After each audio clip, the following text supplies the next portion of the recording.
berjumpa dengan S11. Karena di garis depannya mereka punya Martis, mereka punya Lunox juga. Belum lagi adanya setapan dari Chow, Benedetta yang bahkan bisa lock in ke bagian belakang. Oke, tapi ini dia Iritel. Iritel untuk Kai. Dan fun fact-nya kemarin, Kai ini adalah satu-satunya player yang memiliki death terkecil. Iya, kemarin kalau nggak Tiga, salah cuma 3 ya. kemarin cuma 2 dan kemarin sempat mati sekali. Jadi 3 lah. Tetap masih rank 1 kan? Masih rank 1. Dari total death Karena terdikit. gocekannya ini Ankara Kai kan. Ankara Kai. Ah. Mantap ya. Tapi dari kedua draftnya nih udah muncul semua. Jujur untuk hero ya kayaknya lebih kompleks dari teman-teman S11 deh. Karena inisiasinya mereka juga bukan hanya dari Chow, dia bisa masuk dari Benedetta dan Martis yang punya power di early.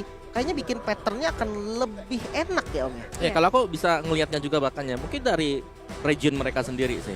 Karena bicara soal Latin Amerika, kalau Brasil sendiri, RQ Akira, mereka juga suka untuk bermain dengan hero-hero yang bisa dash langsung ke bagian belakang. Jadi main mereka sendiri bukan hanya dari front to back, tapi mereka mainnya back to front. Oke, tapi kalau menurut aku emang setuju sih sama Lim karena early mungkin ada Martis, late game Assurance juga ada Lunox dari Retail, tapi tanpa berlama lagi kita langsung saja melihat Land of Down di game yang pertama, match yang pertama. Karena ini adalah lower bracket, jadi akan ada satu tim yang pulang. Dan siapakah yang akan mengamankan poin yang pertama? Ini. Sebenarnya kalau untuk Fanny udah kebaca pasti ke arah Purple Buff di awal. Ya. Di awal ya. Pertanyaannya nih, next dari Purple Buff berani untuk invade jungle atau enggak? Karena power Fanny di awal benar-benar galak banget. Ya apalagi memang kita kalau berhadapan ya misalnya dengan user Fanny ya, buat teman-teman semuanya juga ya kalau bisa sebisa mungkin ya ambil buffnya tuh yang orange dulu. Harusnya. Tapi ternyata start purple ya. Justin. Tapi Chan hampir saja bisa ditumbangkan, tapi Flicker menyelamatkan dirinya. Tapi agresivitas juga udah terlihat di mana Erwin tadi memberikan poke-nya dengan satu buah Jet Kundo. Dan Little Wonder pun kali ini jatuh ke tangan dari Jotun. Dan ini jadi informasi yang penting.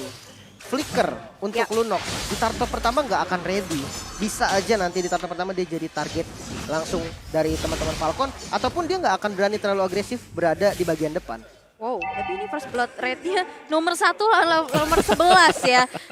Bedanya Oh, 10. S11 soalnya. Oh iya, S11 jadi 11 gitu ya. Tapi enggak ya, tapi udah ada keramaian juga di mana satu buah steel cable first blood by Infinix tercipta untuk seorang Ken. Ini dia mungkin agresivitas di early game yang memang harus dipermainkan oleh Falcon. Dan ini sebenarnya Fanny-nya power kan ya Om ya? Power. Memang ya mungkin favorit mereka juga adalah menggunakan assassin. Dan sekarang bahkan Fanny-nya gak di-ban tadi, terlepas dan diambil langsung. Dan kita bisa melihat bagaimana memang agresifnya dari tim yang punya player bisa menggunakan Fanny.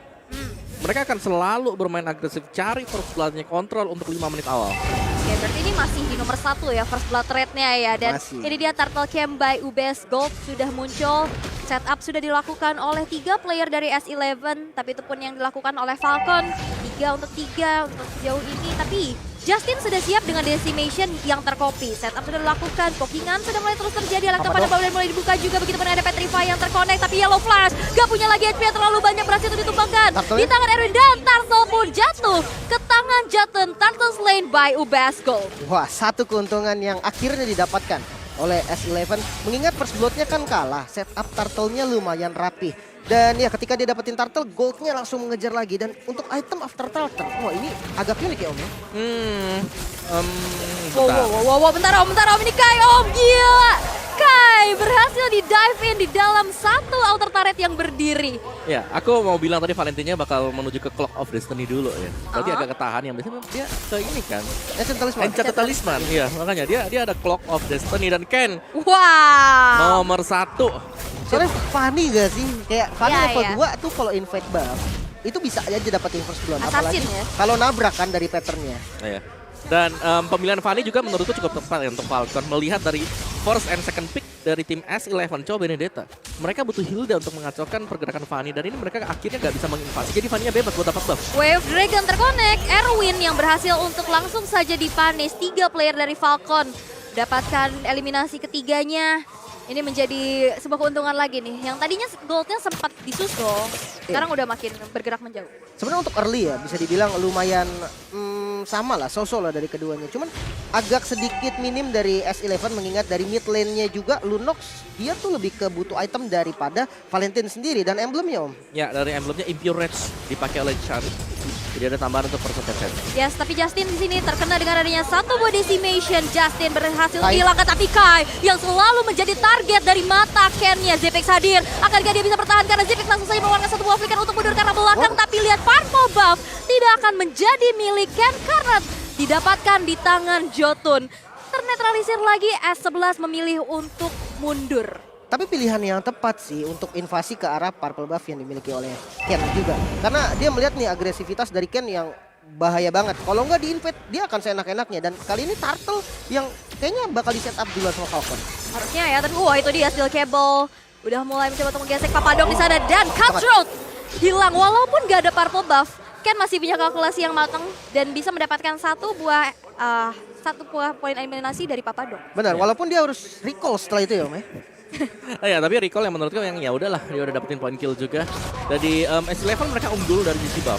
Oke, tapi Divine Judgment ternyata langsung saja menghalangi pergerakan dari Erwin. Walaupun ada Chaos Assault juga mencoba untuk mencicil Naomi. Setup sudah dilakukan di area Turtle yang kedua. Papadong sudah mulai hadir. Yellow Flash sendirian menjadi garda terdepan untuk Falcon. Dan bahkan kali ini satu buah Retribution yang on point Jotun. Turtle slain by UBS Gold untuk S11. Jual beli serangan ini benar-benar terjadi banget. Ya dan memang nggak bisa dikontes juga. Fanny-nya masih jauh banget. Dan kita lihat di menit ke-5. Satu item utama dari Irithel, Windtalker.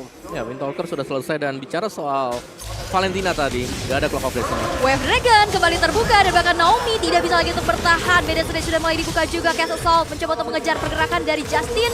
Tapi masih bisa memalak dari adanya satu buah turret yang berdiri. Ken, akankah dia mengikhlaskan kembali karena Purple Buff bakal dikontes abis-abisan 3 versus 3 bukan hal yang baik. Dan bahkan kali ini tidak didapatkan untuk Ken-nya dan Chan yang dapetin purple buff-nya. Ya karena itu krusial banget, itu rame banget, Retribution dua-duanya ready.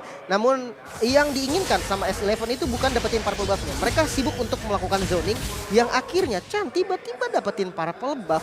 Cukup bahaya gak sih Om? 2 kali kecuri nih Om. Ya udah 2 kali ini agak meminimalkan mungkin ya pergerakan dari Ken ketika sedang bermain sekarang. Dan tadi Elegant Gem ini ditahan oleh Justin. Elegant Gem tiap kali kita naik level kita nambah HP, nambah MP juga. Jadi ditahan di sana dan Enchanted Talisman itu adalah next itemnya. Nah, bicara soal hero dari S11, mereka cukup mobile. Mereka punya Benedetta, mereka punya misalnya dari Erwin dengan Sonya juga. Jadi KJ-nya di sini dihadapkan pada beberapa opsi. Ini mau tangkap yang mana? Karena ada Benedetta, Lunox, Irithel juga. Bisa ngasih source damage yang besar. Betul, tapi kita lihat Kai yang udah tumbang 2 kali. Dari tadi backline-nya selalu dihampiri oleh Ken. Tapi tadi di mana 2 kali purple buff yang terinvasi itu space juga. Akhirnya Kai bisa menghancurkan satu altar turret di area top lane. Bukan hanya itu sih, goldnya pun sekarang diungguli sama S11. Ini purple buff selanjutnya nih 15 detik lagi. Dia harus milih akan ngambil purple buff atau kontes di Turtle. Karena Turtle-nya bentar lagi juga spawn. Dan ini dia Turtle Camp by UBS Gold yang sudah muncul. Tapi lihat, sekarang zoningnya udah dipegang sama S11 dan bahkan kayaknya nggak bakal ada kontes ke arah Turtle karena dengan cepat banget damage per second dari Chan-nya. Dan Jotun pun berhasil menambahkan adanya Turtle selain by UBS Gold dan nggak berhenti sampai situ. Ada Divine Judgment yang terbuka juga dan Jet Kudo kena 4 orang sekaligus memberikan satu efek pukul mundur yang luar biasa di mana Falcon tadi dipaksa untuk mundur tapi Papadong terpanis sendirian di depan sana. Jotun tertendang Wave Dragon membuat Jotun kali ini harus terkena damage yang cukup besar. Yellow Flash double kill by Infinix. Wow, dengan Papadok inisiasi yang bisa dibilang perfect initiation. Ada Petrify dan juga Alecto Final Blow. Namun sayangnya follow up damage yang sedikit terlambat tadi. Jadinya nggak ada yang tumbang, malah dibalikin Om semuanya. Bener sih, belum lagi tadi aku ngeliatnya sebenarnya Naomi ini dia cukup tipis ya. Memang dia menjadi roamer KJ, tapi dia bukan full defense item. Fleeting time itu item pertamanya dia. Jadi sebenarnya KJ-nya juga bisa ditumbangkan cepat, cuman memang dari S11 tadi menurutku follow up-nya dia mereka ini masih kurang pas. Jadi akhirnya Falcon mereka bisa kembalikan semuanya. Clock of Destiny Enchanted buat Justin dan tadi itu dia fleeting time first item buat KJ Naomi di early game. Ini kalau memang langsung diincar bisa tumbang cepat, defense judgment-nya gak bakal bisa dipakai. Yes, dan itu pun tadi ada kesempatan untuk cicil-cicil ya di mana outer turret yang di arah tengah. Tapi sejauh ini makin tipis lagi. Tadi yang keadaannya dari Falcon unggul dibalikin S11 unggul dan sekarang gapnya nggak terlalu jauh dan bahkan ada kerusuhan terjadi. Ken yang sekarang sudah mengantongi purple buff udah mulai terganggu dengan ada pergerakan dari Jotun. Meanwhile di bottom lane Erwin. ada satu efek terrifying dan juga Naomi yang berhasil untuk mendapatkan poin eliminasi terhadap Erwin. Untuk ketiga kalinya harus kehilangan nyawa. Konsil dilakukan, Kai memberikan heavy crossbow tapi bisa dihindari dengan ada Brilliance of Order, membuat dari satu serangan balasan di mana Kai tidak bisa bergerak lagi dan tidak bisa bertahan. Wow, order belian curian. Ini benar-benar bagus banget karena dia bisa ada di bagian depan. Bahkan kali ini defense coba dilakukan, belum ready dari Divine Judgment dari Chan. Flicker harus digunakan untuk defensif, paling tidak turretnya belum bisa dihancurkan. Makanya masih bisa nahan lah.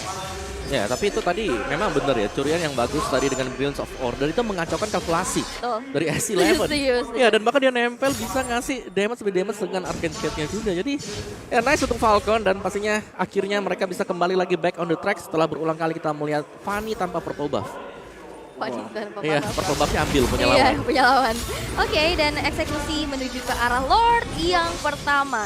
Sekarang Lordnya sudah ditarik ke area dari Falcon, tapi nampaknya dari S11 tidak akan memberikan hal tersebut karena damage per second dari Chan juga mulai terasa dan bahkan langsung saja mundur. Tapi Jotun take over dan Lord slain by UBS Gold untuk S11. Gak berhenti situ, di Brisbane udah terbuka juga dan bahkan Ken kali ini udah mulai hadir mencoba untuk memukul mundur dari S11 dan tidak ada peperangan karena S11 telah berpuas dengan Lord yang sudah didapetin. Wow, menumbalkan Erwin ternyata itu adalah yang sudah di planning sama teman-teman dari S11.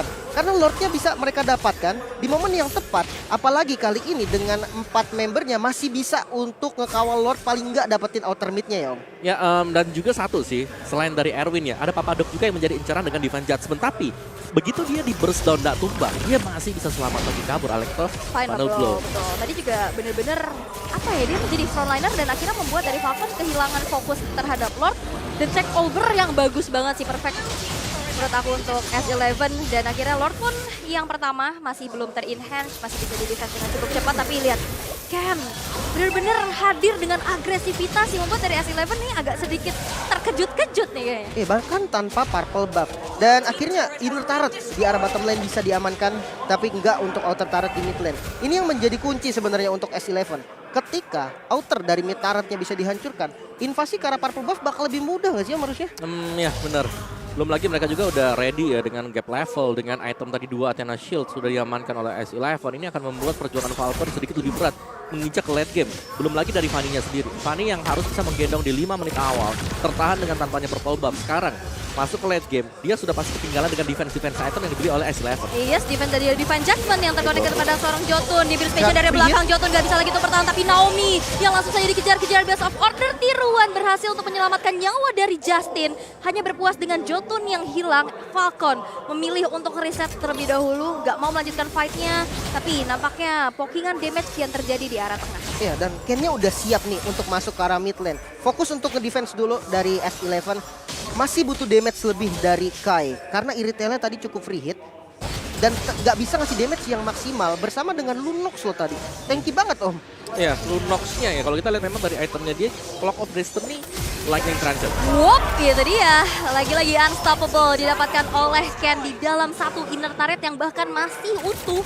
Ini benar-benar satu kalkulasi yang matang banget pastinya dan menghilangkan Papadok untuk ketiga kalinya. Dan saat ini Falcon kembali memegang kendali atas permainan di game yang pertama. Oh ini maksudnya dia pakai fleeting time sama pakai brute force. Cooldown-nya gede banget Om, makanya pick off. Yes, brute force yang memang udah beralih fungsi ya. Belum lagi dia ini physical, punya tambahan untuk physical defense. Jotun akankah terkena satu Rena Rafati masih bisa dihindari dengan cukup baik karena Jotun juga masih punya beberapa item defense pastinya. Outer turret yang bakal coba langsung saja dikomunikasi oleh Falcon, tapi dengan sigapnya Kai bersih-bersih dengan satu heavy crossbow yang dimiliki dan Lord yang kedua pun, Lord yang sudah ter-enhance kali ini sudah muncul. Wow, akhirnya dapat ya. Ada satu outer turret di mid lane nih yang dari tadi 13 menit baru hancur. Ini bakal membuat Falcon lebih enak lagi untuk setup mengingat Ken-nya masih punya purple buff dan Lord-nya dipegang oleh Falcon. Oke, udah mulai dipegang dan akankah ini terjadi lagi? Lord yang ter-take over karena bakal ditahan memancing S11 untuk keluar dari tempat persembunyiannya dan ternyata Lordnya di-reset begitu saja. Tidak ada inisiatif tapi Erwin dengan Jet Kundo dan menendang di Way of Dragon ke arah yang berlainan tapi Erwin yang terjebak tapi Lordnya satu retribution yang on point. Lord slain by UBS Gold untuk Kian dan bahkan Papadok berhasil dihilangkan. Ini menjadi keuntungan besar untuk Falcon karena di sana ada Brilliance of Order juga menghilangkan adanya efek diberikan di mana Chan masih bisa selamat dari sergapan teman-teman Falcon. Wow, Lordnya langsung spawn, langsung jalan ke arah bottom lane. Kalau kita hitung dari defense high groundnya, kuat nggak Om S11 buat nahan Lord Enhance ini? Ya, masih belum juga ya, karena dari Lordnya memang harus ditukarkan untuk Ken. Tapi Ken pastinya dia cepat untuk melakukan backupan karena dia adalah Fanny. Wap, itu dia. Satu Divine Judgment. Pick off yang begitu baik. Begitupun ada yang Johnson yang hilang. Tapi lihat 4 player dari S11 harus dihilangkan. 3 player tersisa untuk Falcon. Dan akankah Lord yang ter-enhance di arah bottom lane membawa kemenangan dengan begitu cepat? Karena lihat, Papadok dan Erwin udah mencoba untuk melakukan adanya aksi defense terlebih dahulu. Kai mulai hadir. Alexa Van Blow coba untuk mengacak-acak ini belakang yang dimiliki oleh Falcon. Dan Lord pun masih bisa ter-defense. Tapi Yellow Flash tertendang dengan Wave Dragon. Gak dikompensasi karena gak ada follow up damage lebih lagi. Dan itu dia, Renner Apathy berhasil untuk mempunish Erwin. Well, nice cancel dari Naomi ketika Wave Dragon sudah dikeluarkan oleh Erwin. Bisa langsung di cancel dengan Divine Judgment, jadi nggak bisa dilanjutin. Tapi angin segar untuk S11 juga masih bisa ngedefense dan tidak ada best turret yang hancur Om. Ya, dan bahkan dari sisi buffnya juga ini sudah mulai dikontrol lagi oleh Falcon. Ingat Divine Judgment dengan fleeting time ini bakal cepat banget untuk selalu pop. Ya, pick off demi pick off ya. Dan bahkan lihat Chan ini damage-nya. Wah, Chan mau maju. Kena Renner Apathy yang begitu menyakitkan. Begitu pun ada Ken yang langsung saja mengacak-acak ini belakang yang dimiliki oleh S11. Dan bahkan Papadok kali ini bakal dikejar begitu saja. Gak akan bisa lagi untuk bertahan karena Papadok bakal langsung mundur terlebih dahulu. Tersisa 2 player S11. Dengan tidak adanya 2 base turret, ini cukup berbahaya karena wave minion yang berjalan juga sekarang udah gede-gede banget, akan menjadi PR besar untuk bisa dibersihkan. Tapi lihat Erwin menahan sekuat tenaga. Alexa Van Blow pun dikeluarkan dan Justin mengeksekusi nyawa dari seorang Erwin. Dan dia base-nya akan menjadi milik dari Falcon kan. Ini dia game yang pertama untuk Falcon Esports. Wow, dengan permainan sabarnya mereka di mana Fanny nggak dapetin early game yang nyaman. Namun ketika masuk di mid game, purple buff kembali didapatkan. Lord yang enhance menjadi satu titik awal comebacknya dari Falcon. Sempat ketinggalan gold, tapi mereka nggak ketinggalan dari segi kill. Ya, jadi mereka menyeimbangkan dari agresivitas mereka ya dengan point kill demi point kill. Sementara dari sisi S11 mereka bermain secara objektif. Mereka berusaha untuk menghalang biar Ken-nya ini dapetin purple buff sehingga mereka tidak akan dirusuh secara terus-menerus. Tapi ternyata satu big moment tadi ya, dimana memang ada bukaan yang manis banget sudah dilakukan oleh Benedetta. Cuman sayang sekali memang secara follow up mereka kurang dan pada akhirnya 3 harus tumbang. Dan mulai dari sana akhirnya Falcon ambil kendali. Dan faktor yang kedua adalah